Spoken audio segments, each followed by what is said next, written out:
आज वेनेजुएला की तारीख का नहीं, दुनिया की तारीख का बदतरीन ज़लज़ला आया है।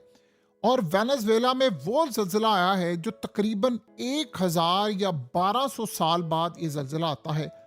इतना ये बदतरीन ज़लज़ला था कि इस वक्त जो इतलात आ रही हैं कि 1 लाख के करीब लोग मारे गए हैं और हलाकतों की जो तादाद है वो 10,000 से 1 लाख है। ये तो अभी मलबे से जो लोग उठाए जाएंगे पता चलेगा कि 1 लाख है, 2 लाख है, क्या है। बुध की शाम को वेनेजुएला में 1 मिनट से भी कम वक्फे में 7.2 7.5 शिद्दत के जल्जले आए।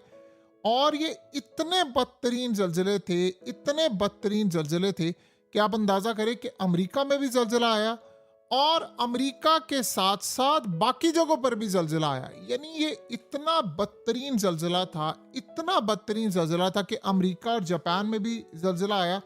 और सबसे बड़ी सूरत हाल ये है कि इस जल्जले ने पूरे के पूरे वेनेजुएला को हिलाकर राख का ढेर बना दिया है।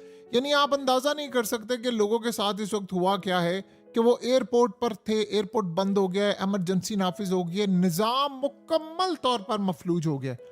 अब ये बड़ी अजीबो गरीब सूरत हाल है कि ये जल्जला कैसे आया है।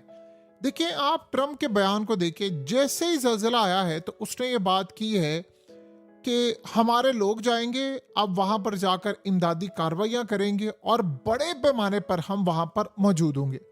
अब आपको पता है कि माजी में अमेरिका की एनजीओज पर इल्ज़ाम लगते रहे कि जब कहीं जल्जला आता है, ये लोग सीआईए के लोग और इसके अलावा इवन के इजराइल, वो अमरीकी जो जिनके पास नेशनैलिटी होती है, उनकी आड़ के अंदर ही किसी मुल्क में घुस जाते हैं और फिर वहां पर जाकर ऐसा ऐसा इमदादी कार्रवाइयों के नाम पर फिर वहां पर जो हालात पैदा करते हैं, फिर वहां खाना जंगी का माहौल हो जाता है, वहां पर बहुत सारी चीजें।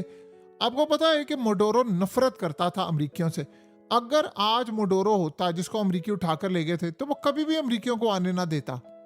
अब वहां बड़ी अजीबो गरीब सूरत हाल है। कितनी दफा ट्रम्प कह चुका है कि मुझे वेनेजुएला का तेल लेना है, वेनेजुएला का तेल लेना है।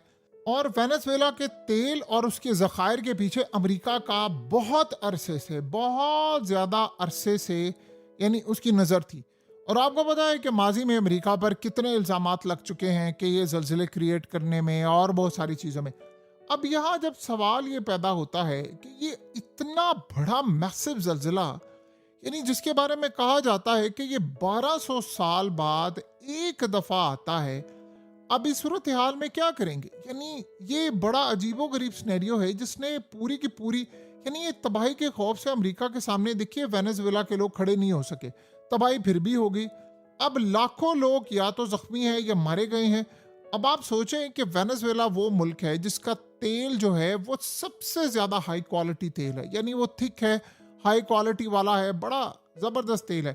अमेरिका के ऊपर जो इल्ज़ामात हैं माजी के ऊपर, आपको पता है कि ब्लैक वाटर और ये वो दीगर तंजीमें, इन पर भी कितने इल्ज़ामात लग चुके हैं। अब सवाल यहाँ पर ये पैदा होता है कि ये बहस नहीं है कि जल्जला कुदरती तौर पर आया है या गैर कुदरती तौर पर। असल बात ये है कि तबाही वहां पर हुई है जहां से हालिया दिनों में अभी अमेरिका ने एक सदर अगवा किया था। ठीक है, ये बात आप समझे। और इस सूरत हाल में अमेरिका ये कह चुका हुआ है कि एक तो आपको पता है कि वेनेजुएला के लोग नफरत करते हैं। देखिए, वेनेजुएला के अंदर सिक्योरिटी सारी बिकी हुई है क्योंकि उन्होंने अपने सदर को पकड़वा दिया, वो बिके हुए हैं टोटली सारे लोग।